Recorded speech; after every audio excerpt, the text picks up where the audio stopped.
In this video, we will discuss how to close a case.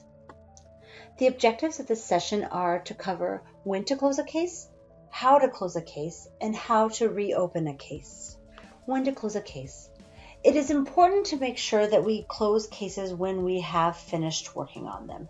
This is usually when no further action is required or you have transferred them to another organization or location or caseworker for the continued care and follow-up of that child or survivor. There are other reasons why cases might be closed, and these should be outlined as per the SOPs in your operation. Examples of these would be durable solutions being found. Perhaps the person has not been reachable for a specific amount of time determined in your operation to be reason for closing a case. Relocation, transfer, withdrawn, it's resolved or completed, or in the case of a child, them aging out, or death, or any other reason that is outlined in your SOPs. If a case has been closed, it is possible to reopen that case instead of creating a new case. As you might remember, an individual is only allowed one open GBV or child protection case. So if you have closed a case, you can go ahead and reopen it rather than creating a new case. You want to do this if the protection issue for which the original case was opened still applies or is strongly related to the reason for reopening. Now we will look at how to close a case. When I go to close a case, I will need to locate the case that I am looking for. Once I have found it, I will then begin to do the final review. So in this situation, we're going to pretend that this individual has disappeared for over 3 months. And in our case management SOPs, once a case has been abandoned for 3 months, we then move the case to closed. So in a case where the person has disappeared or died, it's a bit easier to close because you don't have to resolve everything. It is more a matter of just making sure that each of the pending actions is then moved to close. So what I would do is I'm going to cover then all of the aspects of my case. So I'm going to scroll down. So I go down to case and I look at my case status, and currently it's at assessment. I'm going to move on to my other parts first. I'm going to go down to my BIA. My BIA is currently pending interview. I can't close my case until I have closed all of the pending activities. So I will go to BIA number, and then I'm going to go to change status, my BIA. When I go to BIA status, I'm going to say BIA closed. And it's going to say the date, and I'm going to put today's date.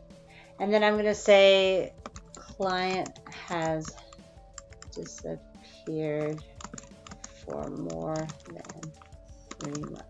So I make it clear that I'm not closing this because everything was resolved, but just because of the situation. All right, and now I'm going to go back to my child protection case and scroll down. And if there was a BID, then I would also go to the BID and I would do the same thing. I would go up to change update status, and I would change that to closed. I would go to any intervention and I would click on them, and I would go to referral. So this referral is closed. This referral, I will change status, closed. And so then these are your options. So you can action taken, withdrawn by sender, reviewer. So right now I would say withdrawn by sender because we are closing the case. And now I will scroll down again. I scroll down to this referral. I will do the same.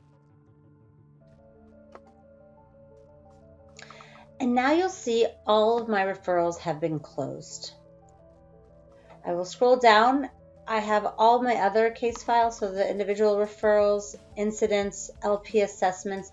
I would need to look down to make sure that all of these are also, everything is closed.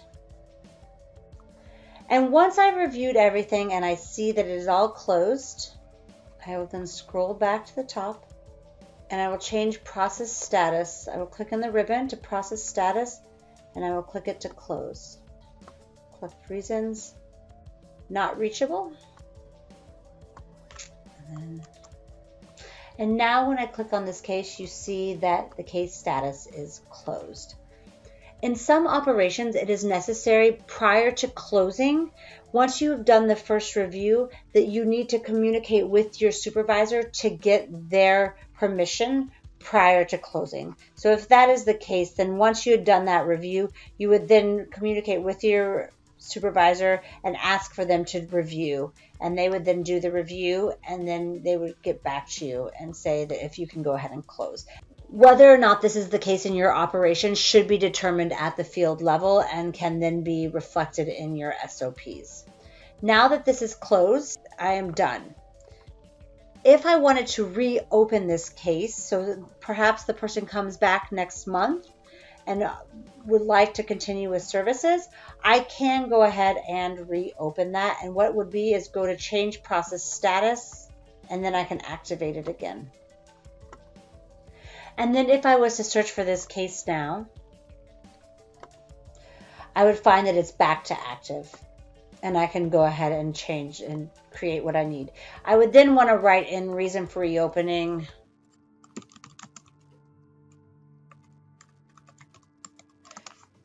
and save and close. And that is how you close and reopen a case.